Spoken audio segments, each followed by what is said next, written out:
So New York, you came and went to UK. You worked in the Keeneland press box. You're probably doing a lot with Lukas, Wayne Lukas coming over there, and you worked for Thoroughbred Times, wrote about Lukas. What about being in a race named for Wayne Lukas? It's really cool. I mean, that's the coach, and it's ironic. We've been here maybe a little bit too long to really justify the ship off the plane and win, right? That was the old Wayne Lukas is off the plane and put him right in the entry box. I was joking before, put the white bridle on and the pressed jeans and the cowboy hat. But look, I mean, if you can accomplish a fifth of what the coach has done over his career, it's unbelievable. I'll never forget when I was here and I went to Oaklawn for Bernie Flynn, and Lukas was kind of quieting down at that point. He really just had I think 15, 20 horses at that point. And still, the first one on the track every day on the pony was Wayne Lukas. And, that work ethic is unapproachable. And, that's one thing that I'll always take away from Coach, aside from his ability to talk to the media and everything else that he so eloquently does. But, that work ethic of no matter what happens, you're down on your luck or you have the best horse in the country, you show up and you get to work. And if we can win a race like this named after a guy like Mr. Lukas and have him present us the trophy, it'll be a big deal to us.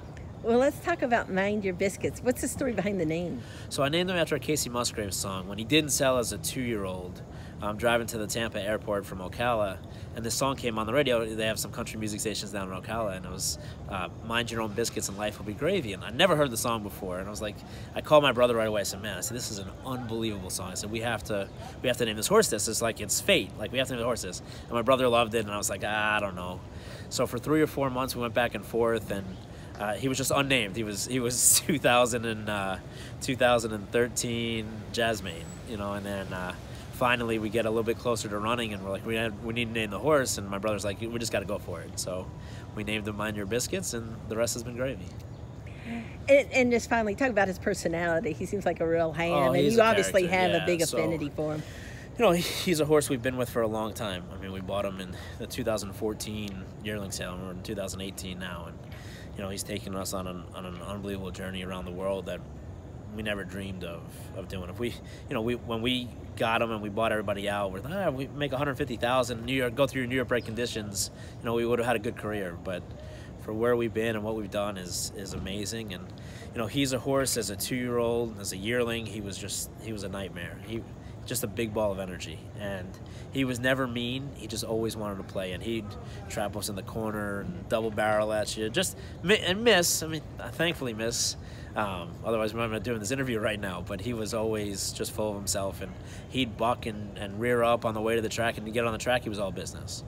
And one of the first riders I ever got him was a guy named Dennis Chavez. That was the regular rider for Icebox. And he goes, this is Icebox. He goes, I'm telling you, this horse just floats when he gets in the air. And then the next rider he gets on, and we get up to New York, and this girl, Jen, and she goes, it's like landing on a pillow when he's on the track. And so it lets you deal with how crazy he was. We got to Calder as a 3-year-old, and he'd see these little turducken things, and he'd be freaking out and kicking at them, and nobody would walk him. I mean, I swear, I had to walk this horse every day because nobody wanted to ever walk this horse.